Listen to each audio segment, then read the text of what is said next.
Hello, everyone, and welcome. Today, we are going to be talking about beyond the patch. Really, patch management focuses a lot on, trying to get patches remediated in your environment. But one of the things that always comes up is the heavy reporting needs of this process.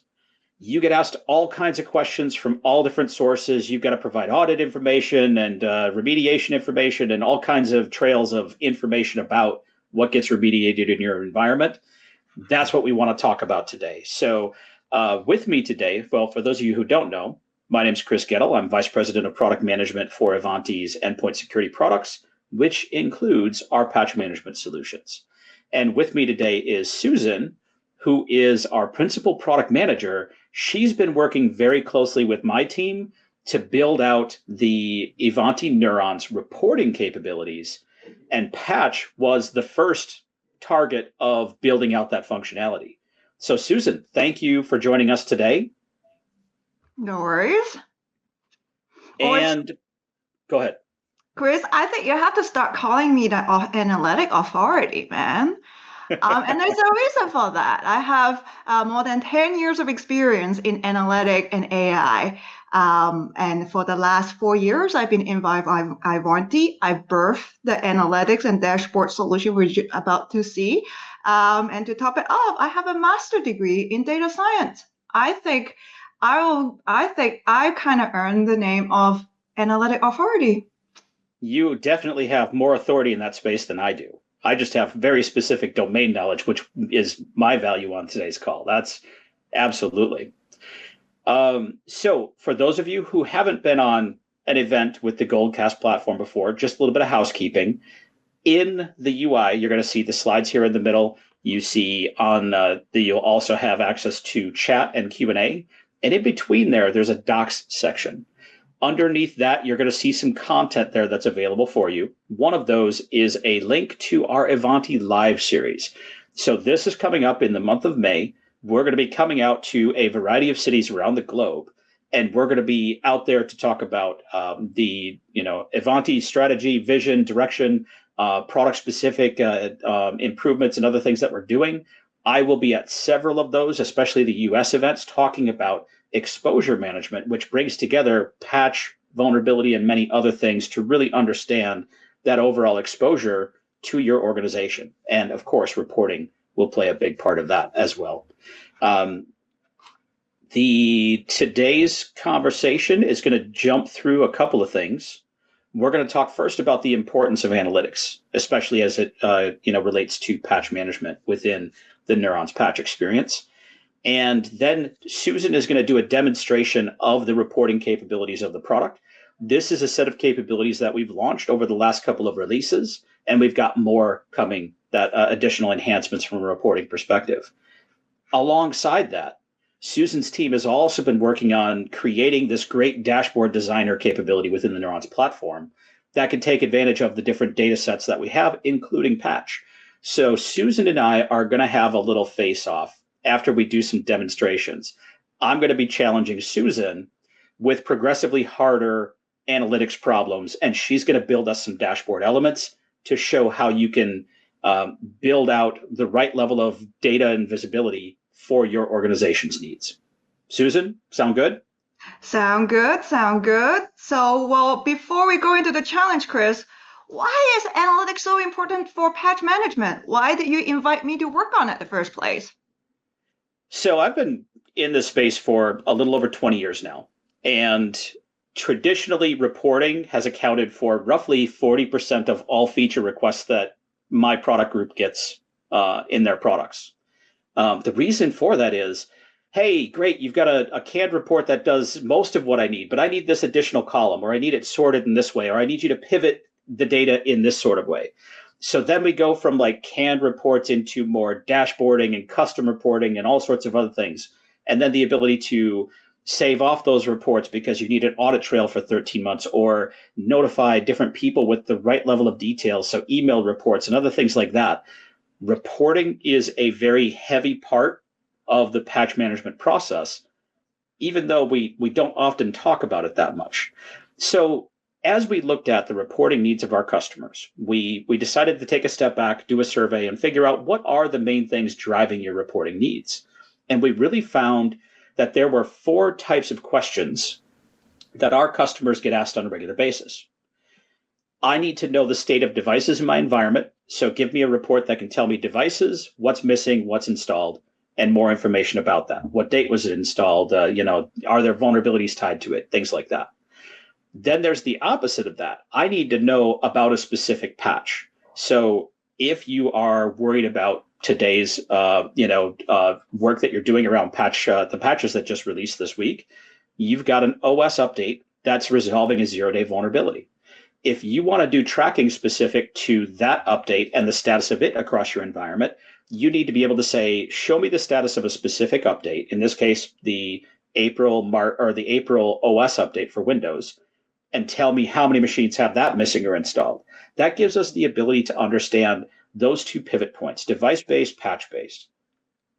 The third question that often comes up is around the operational side of things. So if I'm deploying patches out and I run into a problem, we need to get deep into what failed, where did it fail, what were the error codes, what type of it. So we've got deployment-based or operational-based reports that we need to be able to generate. If I'm the server administrator and I'm patching a business application that has the OS, it's got SQL, it's got other web components, each of these may have different administrators that I need to work with to resolve an issue. So if I did the OS update and then I try to patch SQL and it failed, I'm going to have to communicate with that SQL DBA and make sure that we're on the same page as to exactly what I deployed, where I deployed it to, and what the failure was, so that team can work together to resolve that deployment issue.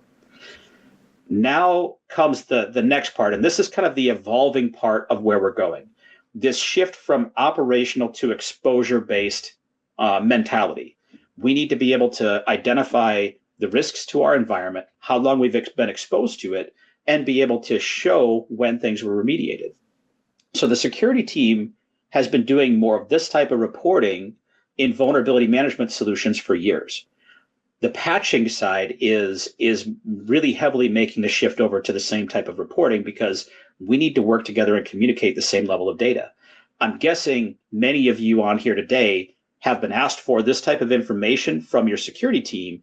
You've had to export reports, do some additional massaging of data to get to that answer for them. That's one of the things that we want to change about how we're approaching reporting in the Ivanti Neurons patch experience. So the 4th pivot point that we've added in there is the ability to generate reports based on a vulnerability, a CVE-based report.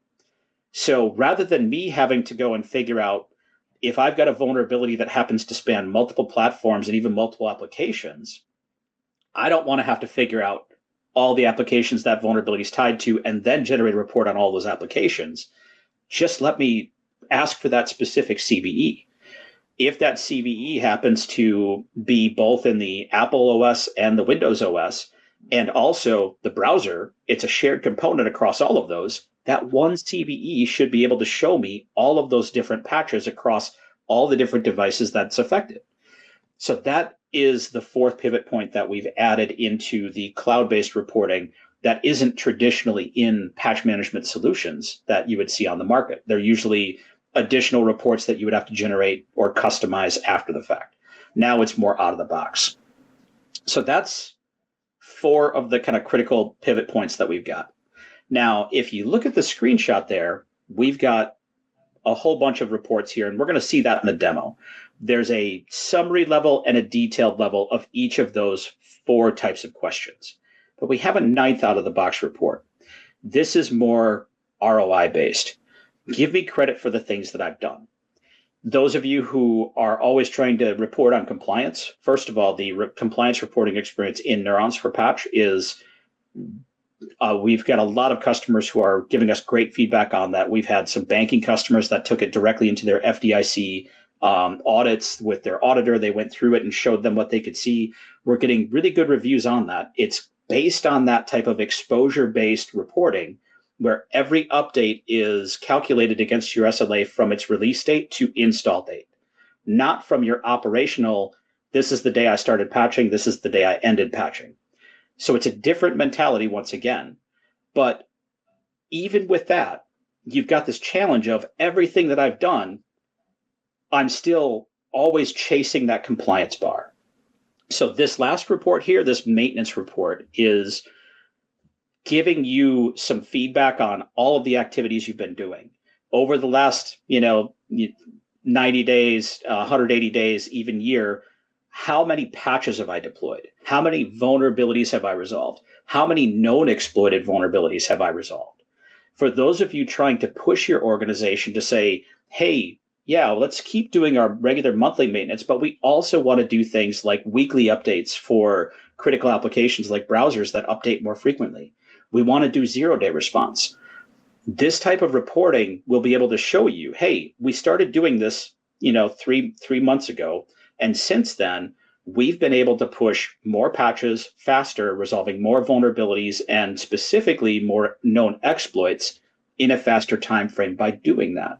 So this report is more giving you credit for the work you've done, not reporting on the current state of the environment. And that becomes very important when we're having conversations about that return on investment of what activities you're doing within your organization. So that's the importance of this. Now, canned reports are one thing. The other thing that Susan and team have been working on, and we're going to demo for you today, is taking that data into the custom dashboard designer and now allowing you to customize even more widgets, ways to view things, and ways to customize that view to different personas within your organization. Susan, did I miss anything? Not at all, not at all. That sounds really good. I especially love how you talk about the report in the 4 pivot. So how about now, let me share everybody how it looks like. Absolutely. You should be able to share your screen. Okay, all right. Okay. So, like Chris said, it's very easy to create a new report. So all you have to do is click the create new report. And this is where you can see the 9 report Chris just mentioned about. You can, if you're still not familiar with it, you just started, you can definitely see the preview. Will give you a very good idea how the report look like and what information consists. There are 9 of them, but for this report demo purposes, let's pick the patches by device summary report to give everybody a sense of how it looked like. And the next step of creating a report really is just to give the report a name. All right, let me try, say, Susan demo. And here we have an option. You have options. You can do PDF, CSV, Excel. Let's do a PDF for this demo. And then this is where I think a lot of the power of our reporting tools come out, is you have so many ways to filter your report to exactly what you want. We even provide what I think is the closest thing to time travel, which is to report a state in the past. So for demo purpose, why not let's pick some day in last week. And for devices, you can filter on the device name, device group, policy name, very full filtering capability. But for this purposes, let's choose all devices. And you can also do patches filter. Specifically, I think it's very useful to able to just look at the missing patches. And in addition to that, just like Chris mentioned, from advisory, KB number, or even patch group name. If you just want to see a specific patch or group of patch, you can also see that as well. But for the demo purpose, let's just pick all patches. Then submit report. Then that is really it. It's very easy to generate a report, and in a good fashion, like any cooking show. Here is how it looks if it's been generated. We have a report overview where you can really see the filter you apply, so you don't have to keep remembering what filter you apply to a specific report. We also provide counts, like the number of devices in the report, missing patches. Like Chris said, this is a good way to showcase your progress. And in terms of the report body, we have key information like the device name, platform, patch configuration, and the key for this one is the number of missing patches for each of devices. And we didn't stop at there. Like Chris said, it's also export, CVE are also key part of the patch management. We even show you the number of known exploits for that patch if they were missing. So a very full information in our report. And we even have good visual highlight to showcase the item that have no export. So it's easier for you to get the information you need right away. Yeah, and for those of you familiar with how we do a lot of our content around Patch Tuesday, you're probably used to this format. We had our design team that was working with Susan look at the things that we were doing and try to bring that risk-based focus even into the reporting. The way things are sorted, the use of color, of highlighting, of that icon showing that there's a known exploit in there. All of these things were designed to draw your attention to the highest risks first and help you to filter the noise down to what's my most concerning items. Now, this being the summary-based report, we're seeing each machine, how many missing patches, and how many of those missing patches have a known exploit in them. If I were to do a detailed version of this, I would see that first workstation, the JKR Work 05, that would be kind of the top line of that. And then it would break down into all 17 of those missing patches and more information about it, like how many vulnerabilities are missing for that and so on. So whether you need a summary level or that more detailed level, you have the ability to generate a report very quickly and easily and get to the essential information you need. And again, have that risk-based approach so everything is bubbling up the highest risk first. All right. Absolutely, Chris. And just like you said, this is just a first step. This is the CAN report. And if you want more flexibility into the information you provided, like Chris said, we also have a dashboard designer option. Oops, did not pray enough to the demo god. Give me a sec to refresh this. So we also have a dashboard option where you can create your own dashboard and own chart to present the information you need. I'll show you an example. It really is as easy as counting to 1, 2, 3. So you create a new dashboard, you can give it a name. I'm gonna be using the same name again.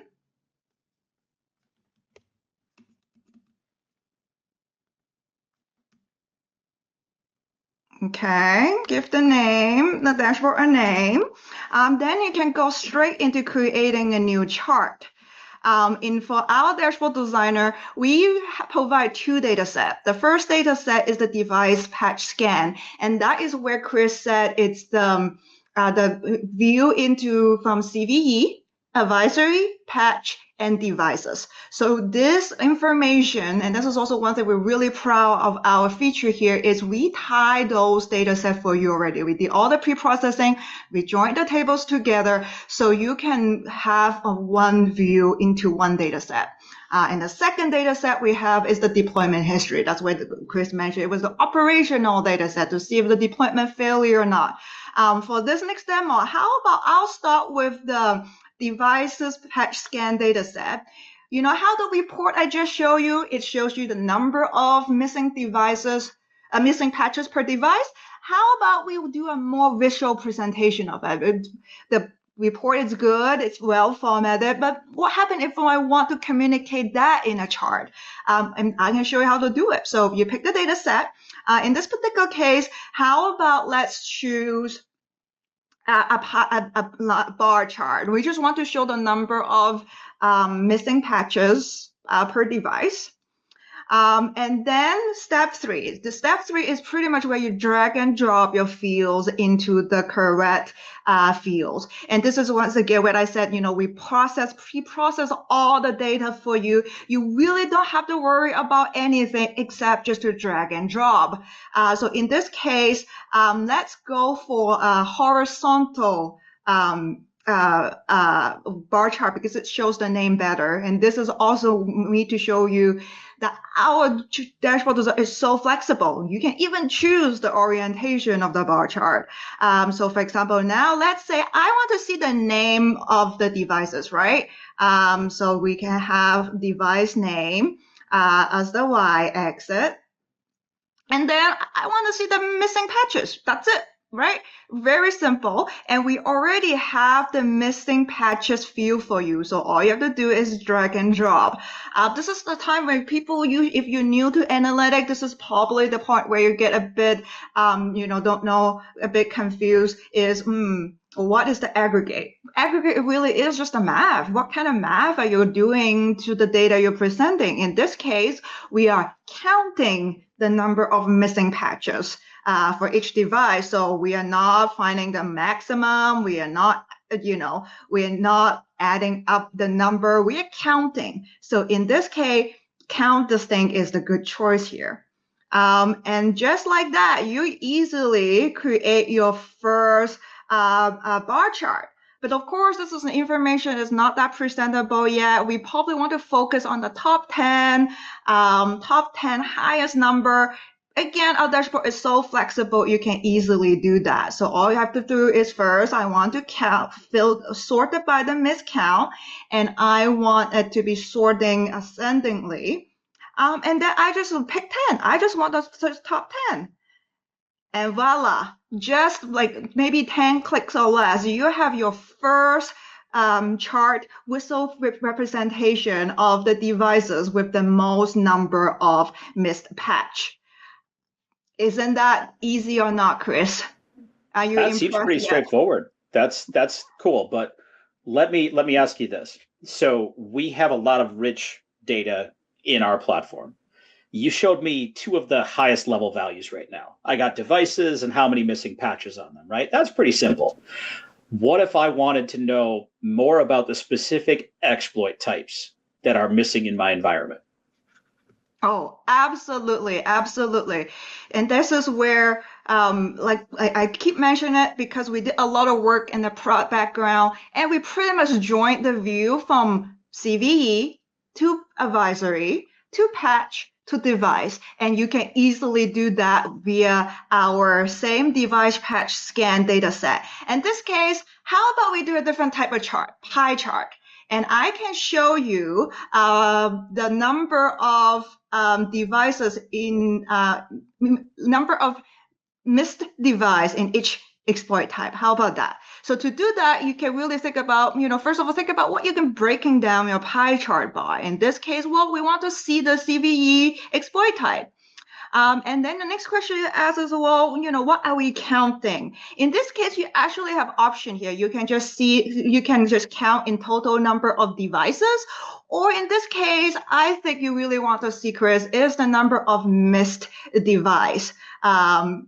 And just like that, you drop it into the value. And again, we are just counting the number of devices here. So we can stay with the default option, count this thing, and voila. You have a beautiful pie chart showing you the number of missed devices. That means devices hasn't had a patch install with the exploit type. And if you want to get even fancier, we can say, we can see the null value because not everything has the exploit type.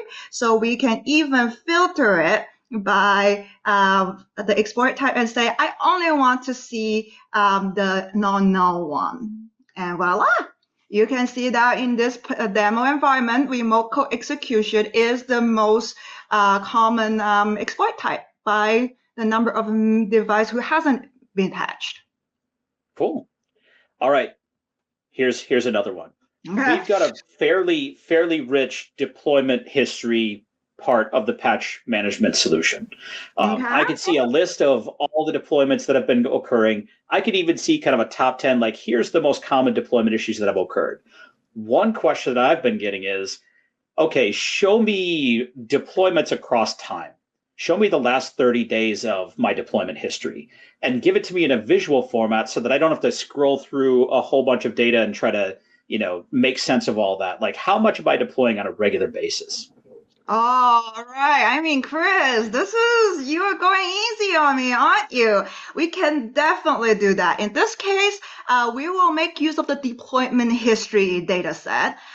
Since you want to see a breakdown by time, you have option to be bar chart and line chart. In this particular case, because, we do have weekends we normally don't have as many deployments. So if you do a line chart, you will see a pretty bad drop. So in this case, let's choose go back to bar chart. And again, here we can say you mentioned deployment by date. And then there's where I want to highlight the super powerful chart we have option on the date. So for example, for the date, you can choose how often you want to count what is the granularity of your deployment you want to see. You mentioned it's the last 30 days. So in this case, I think per day is appropriate. But for example, if you be probably a little bit too zoomed in for what we want. too zoom in, yes. But for example, if you want to view it's the last year, for example, then you can probably a month or a week will be more appropriate. So you have the options here. So let's say we stick with the time by day. Then the next one we want to see is we just want to count then we want to say you did mention you want to see it breaking down by status, isn't it? So we can easily drop the breakdown by deployment status. And the last one is, well, what we are counting, right? We're just counting the number of deployment with the different deployment status, on a daily basis. So in this case, it's not, I think it's quite straightforward. We're going to be using the deployment ID as an aggregate. And just like previous example, we are really just counting the number of deployment here. So count this thing is the good choice here. And there you go. You have your first line chart as a bar chart that shows that. But we still haven't filtered it to the last month. I remember you said that, Chris. You want to see the last month. And then filter again. Time. I remember when I working with other analytic tools, which I shall not be named.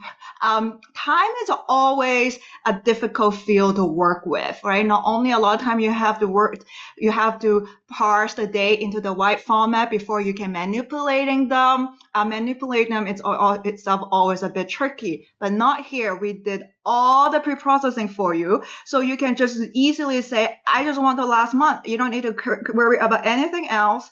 And then now you can see the chart for the last month, and it will automatically be the rolling last month. But that's not it yet, Chris. This only show you the fail and success next by each other. I also want to see the total number of deployment by day. Not only I want to see it breaking down by success or failure, I also want to see how it looked like as a total. And for that kind of requirement, we can also do that. So all is just a little click on the customization to say, I want to stack them. I literally want the number of success and fail to stack on each other so I can see the total. And just like that, you can see, for example, in this particular case, I can see on, say, for the 10th, for some reason, we have more failure than normal. And we can see we have the last 30 days, 3 spikes in deployment. As easy as that. Excellent. And that honestly, like as you were talking through this, I'm like, okay, we just had Patch Tuesday yesterday. I know many of you on here today are probably watching that first pilot group of users getting patched right now. You could dial this in to look at the last 24 hours on an hourly basis. That's kind of cool, Susan, that we can dial this in or out very quickly and easily. Absolutely. All right. So our customers get asked a lot of very specific questions. So this next one is an example of that type of granularity. So let's say that I get a question about, what are the number of failed deployments within the last 12 hours specifically? Let's go and look at that. But I want to know, what devices failed and what patches specifically. Okay, well, we can also do that, Chris. We love our data visualization, but sometimes all you really want to do is get a table of data. And as you can see here, we have 2 different type of table for you to choose from. In this case, let's just stick with the normal table because you just want a flat list. And even with that, we can have two more. You can have aggregate and raw. Aggregate meaning you're counting something. For example, if I just want a number of the failed deployment in the 12-hour, you use the aggregate mode. Here, you want to see the actual list, so we will go with the raw record. And then that is where you can go crazy and drop all the column you want. So in this particular case, how about we want to see the deployment day, we want to see the device name.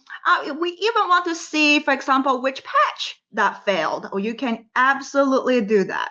After that, you specifically ask last 12 hours, which is another chance for me to showcase how flexible our time filtering is. I just demoed the simple option, the last 30 days. Well, last 12, as you can see, it's not a default option in there, but fear not, we have advanced filtering capability. And this is where, we talk about natural language all the time. This is a very good application of it, because all you have to say is type last 12 hours. You don't even have to count what the last 12 hours is. Somebody do the work for you, and you get an instant feedback that, oh yeah, this is exactly the time I want 12 hours ago. That will be about the 8th, April the 8th. And you save that. And then you also mentioned you only want to see the failed. Absolutely simple to do that. All you have to do is deployment status filter, and we equal to a failed. That's it. And then on your dashboard, you can have an ongoing list of the last 12, the number of failed deployment in the last 12 hours. Awesome. Susan, we could probably keep going all day long about more and more questions on this, but we are at time. I've got a couple of questions that came in here that I wanted to tackle for the audience, and then we're going to wrap up. Awesome. I think it's safe to say, though, that you are absolutely an analytics authority. So you definitely win that badge today. So. Oh, thank you. But Chris, you're not that yourself. I will start to call you the security savant from now on. There we go. All right. Our first question from the audience, Dunro asked this question.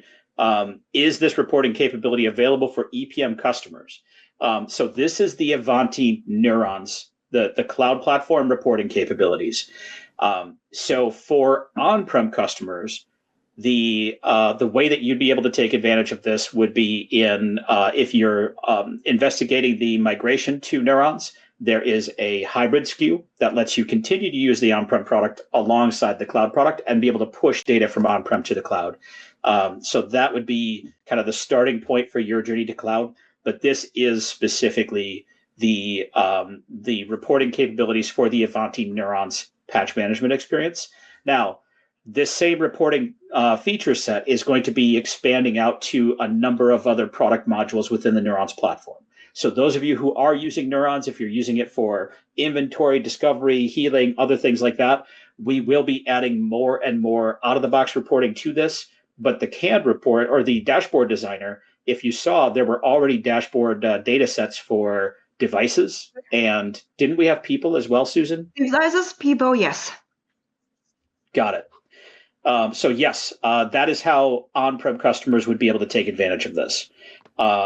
Next question was for the RBVM platform, one of our other cloud platforms. So Jim, we're looking at, so RBVM has some very rich dashboards and analytics capabilities over there as well. This is for the Neuron side. We're going to be looking to bring in more and more of the RBVM dashboard type elements into this as well. And down the road here, we will have a path for RBVM customers who want to get into the broader Neurons ecosystem to be able to look that direction as well. But that's going to be a little bit further out. So excellent. Well, thank you all for joining us. And Susan, thank you. This was a great demonstration. I loved to see how much flexibility the reporting has. We've spent a lot of time in the past 3 quarters getting all of this in place and launching the first couple of sets of reports. I'm extremely excited to see what more you guys are going to be doing. So I hear we're going to be doing things like scheduled reporting, the ability to email reports, and the ability to create your own custom report template as well in the future here, right? Absolutely, Chris. The emailing, scheduling, that is something you should be seeing in our next release, the .tune in the April release. So pretty soon. And our own custom template where you can say, I want to export specifically this number of column of data in a regular basis. That is also on the roadmap, Chris. Excellent. Thank you, Susan. And thanks everyone for joining us here today. And we're looking forward to seeing you at the Ivanti live event. So again, go ahead and click on that link if you're interested in coming out and seeing us this summer. We'll be coming to several cities in the US, Europe, and globally. So hope to see you there. Thank you, everybody.